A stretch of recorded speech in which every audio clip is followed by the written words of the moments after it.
नमस्कार दोस्तों। 15 अगस्त 1947 को भारत को अंग्रेजों से आजादी मिली, लेकिन इसके साथ भारत के दो टुकड़े हुए, भारत पाकिस्तान।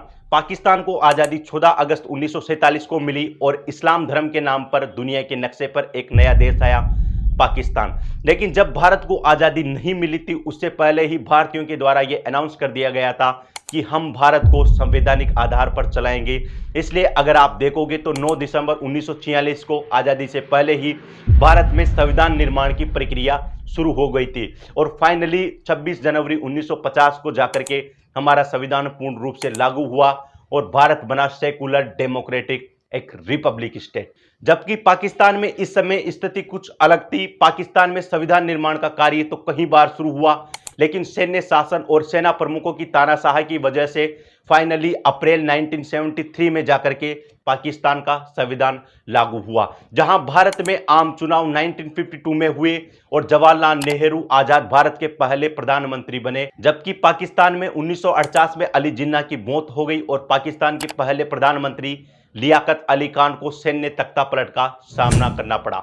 जहां भारत में आम चुनाव 1952 में ही हो गए थे, वहीं पाकिस्तान को पहले आम चुनाव करवाने के लिए 23 साल का समय लगा और फाइनली 1970 में जाकर के पाकिस्तान में पहले आम चुनाव हुए। इससे पहले पाकिस्तान में लगातार सेना का शासन चलता रहा, सेना प्रमुख तानाशाह बने रहे। आजादी के 75 साल में से 35 साल तक सीधे तौर पर पाकिस्तान पर सेना का शासन रहा। इस कारण पाकिस्तान के 20 प्रधानमंत्रियों में से एक भी प्रधानमंत्री ऐसा नहीं था जिसने अपना कार्यकाल पूरा किया हो। 4 बार सेना के द्वारा चुनी हुई सरकार को सत्ता से उखाड़ करके फेंक दिया गया। जबकि मैं बात करूं भारत की, तो भारत में अब तक 14 प्रधानमंत्री हुए और इन 14 प्रधानमंत्रियों में से 8 प्रधानमंत्री ऐसे थे जिन्होंने अपना कार्यकाल पूरा किया था। भारत में एक भी प्रधानमंत्री, एक भी सरकार ऐसी नहीं थी जिसको किसी सेना प्रमुख के द्वारा उखाड़ फेंक दिया गया हो। भारत में चुनी हुई सरकार को हटाने के लिए कई बार संसद में अविश्वास प्रस्ताव लाए गए, लेकिन इन अविश्वास प्रस्तावों को सफलता मिली सिर्फ 1 या 2 बार। आजादी के बाद भारत में जैसे ही संविधान लागू हुआ, भारत एक धर्मनिरपेक्ष राष्ट्र बना, जबकि पाकिस्तान ने अपने आप को इस्लामिक स्टेट घोषित किया।